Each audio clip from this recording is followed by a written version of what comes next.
So let's talk about dancing and clapping on Shabbos. In Siman Shin Lamed Tes, the Aruch HaShulchan brings down the Gemara in Beitza, which says that one is not supposed to clap like this, clap on one style like that, or to dance for simcha or for singing in general, and on Shabbos and on Yontif. And the reason is because when you do these things,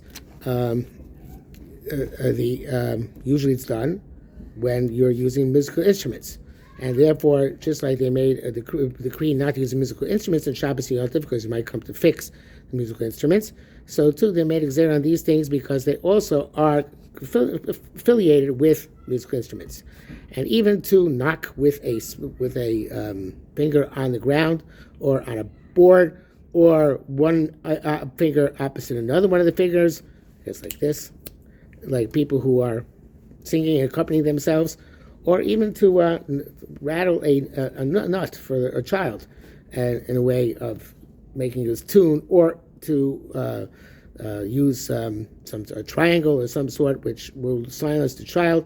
All of this is also because you might come to fix klei shir. But to clap lachar yad, like this, is permissible. That's Gzeres Chachamim. So the Aruch HaShulchan in Sif Ches brings down the Ramah and Sif Gimel. He says, so we know that people clap and dance today on Shabbos, and we don't protest this. So Ramah says, because the Mutav Shu Shogim B'Yom Mazidim, it's better that they do it inadvertently than do it deliberately. Some people, however, say that the B'zman Hazeh, everything is permitted because we are not knowledgeable. The average person is not knowledgeable how to make or fix musical instruments. So we don't have a problem that Shem Yitak and Klei Shir. It's a Milsa Lo Shchicha, which is very, very not prevalent. And perhaps that's where we're maker with all these things, we're lenient with all these matters. That's the quote, end quote from the Ramah. So Aruch HaShulchan is astounded with this because, first of all, to tie the knots in the strings, which are used in musical instruments, happens it's very frequent. Anybody who's a guitar will do such a thing. Also to roll it till those properly adjusted in tune, in sync with the other strings, also is very prevalent. And he says both things, not just the tying, but even the fixing. There's a chiyuv chatos. It's a melacha d'oraisa because of misaki mana, because of fixing. So the question is, we say mutav shu shogeg b'Yom Mazidim, best that they do it b'shogeg inadvertently, not b'mezid by the rabbanon, not by the oraisos. And he says even if it was only the rabbanon, says chas v'shalom, how can we mevatel, and this is rabbanon because of these reasons. So Aruch HaShulchan gives his own reasons.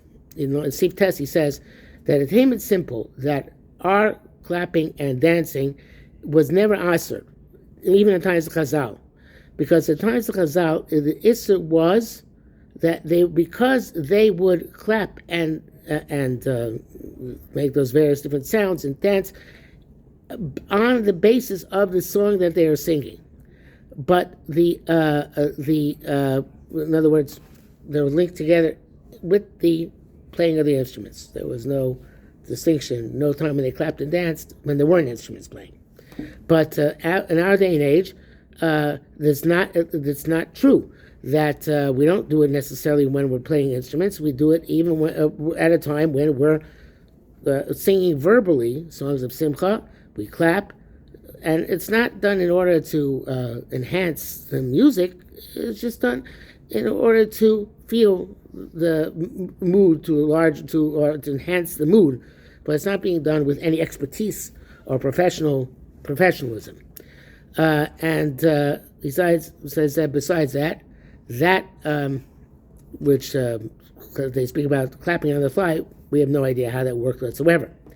And then he says about dancing, our dancing, he says at the time of Simcha, is not like their dancing. Their dancing was like Rikudei Noshim, even today, when it's set dances which like Israeli dancing, where there's a special step order and a special choreography. But our dancing doesn't work like that.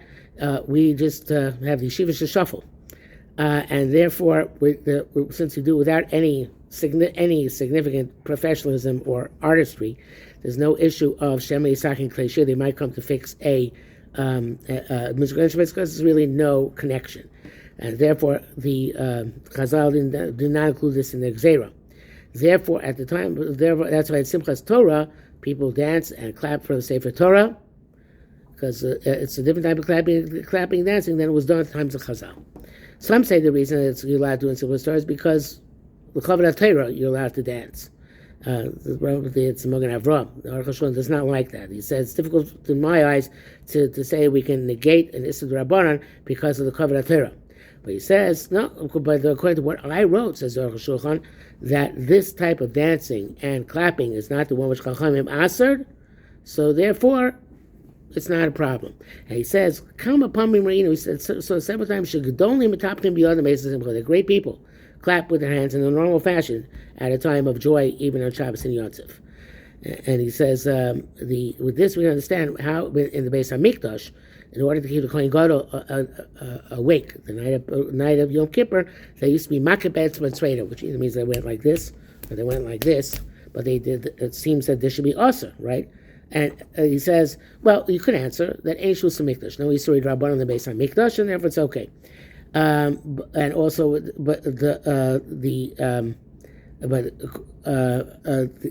even if we don't say that, according to Aruch HaShulchan, since it's just done to keep him awake, it's not done in order to be rhythmic or to be associated with instrumental music, so therefore it's not a problem. That's the Aruch HaShulchan's heter. There's several other heterim which I mentioned. The Rav Ovadia brings down from the Minchas Elazar, who was the Munkacher Rebbe. He says that